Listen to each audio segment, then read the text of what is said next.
Right now I'm on Butler Island, one of the biggest rice plantations in the whole South, and it was owned by Pierce Butler, one of the meanest, most evil, and one of the most richest founding fathers of them all.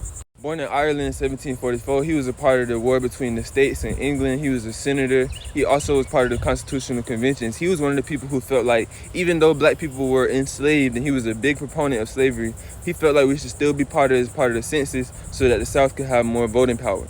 They all was evil, but Pierce Butler was bad even by their own standards. He was a military general, and they say that he ran the plantation the same way. The people who were enslaved by Pierce Butler, they weren't allowed to socialize or meet up with anybody else from other plantations. Even when the white folks on the island on St. Simon's would do special services for the enslaved Africans, the people from the Butler plantation, they wasn't even allowed to go to that.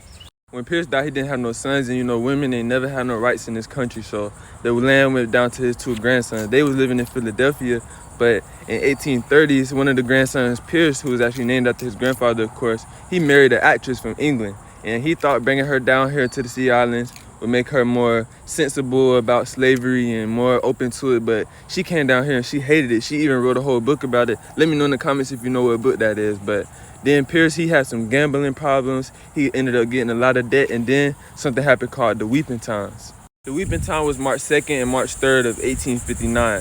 Pierce had so much debt, he took 436 of us from McIntosh and Glenn counties and took us about an hour up north to Savannah, Georgia, one of the biggest slave ports, and he sold 436 of us, human beings, Africans, for $300,000. That's about $10 million in today's money. Make sure you subscribe to me at The Community Teacher on YouTube, TikTok, Instagram, Facebook, everything for more Black history, and tap in with me if you ever come down here.